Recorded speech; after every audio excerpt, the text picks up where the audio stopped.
Drifter, written by Jim Mintz.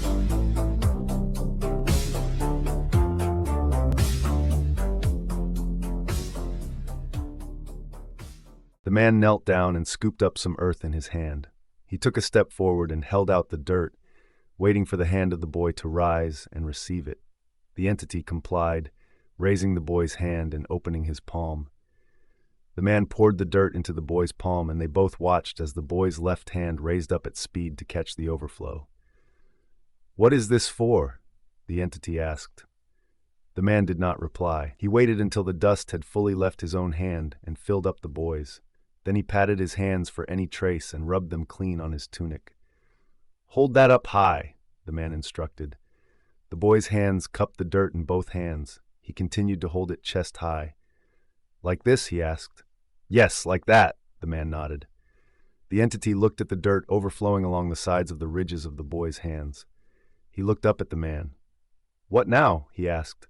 "What is holding the dirt?" the man asked. "My hands," the entity said. "No, the boy's hands." The boy nodded. The entity agreed. "So what is holding the boy's hands?" the man asked. "I am," the entity replied. "The wrists," the man replied. The boy nodded. The entity agreed. "What is holding up the boy's wrists?" "The boy's arms?" The man nodded. "The boy's arms? The boy's shoulders." "Correct." The man took a step back, took a breath, and continued, straight-faced. "What is holding up the boy's shoulders?" "Look," the entity interrupted. "I think I get it. How long is this going to go on for?" "As long as it takes to establish the connection," the man said. "What connection?" "The connection of explanation." The entity made the boy roll his eyes. "What is holding up the boy's shoulders?" "The boy's body." "What is holding up the boy's body?" "The boy's legs." "What are the boy's legs attached to?" "His feet." "What are his feet standing on?" "The dirt." "What is the dirt?" "The earth." "What is the earth attached to?"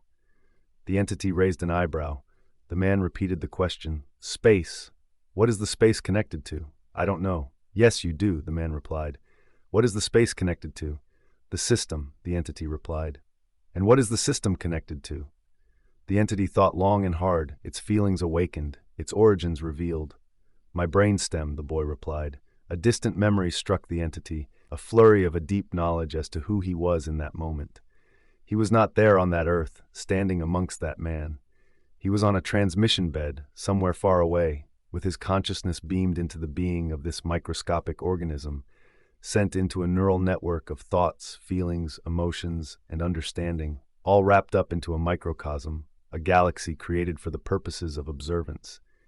He was a spectator, not a participant. He would not be long for this place himself, because this was not a place at all. It was an illusion, a simulation, and the entity would soon return to his physical body and report his observance when his mission was complete. Somehow, this being knew this of the entity and reminded him of the purpose for which he had drifted. "I am." The entity could not speak, even though it wanted to. Finally, his breath caught up, his throat opened up and allowed him. "Why am I here?" the entity asked. "I cannot assist you, but I want your assistance," the man replied. "In what?" "In leaving here. Removing yourself from the equation," the man explained. "The boy originates from Pompeii. Not long from now, something will happen that can assist in your return to where you need to be. But not for a while. Somehow, in the intervening period, you found yourself here, where you do not belong. So, what do I do?" The man placed a hand on the boy's shoulder.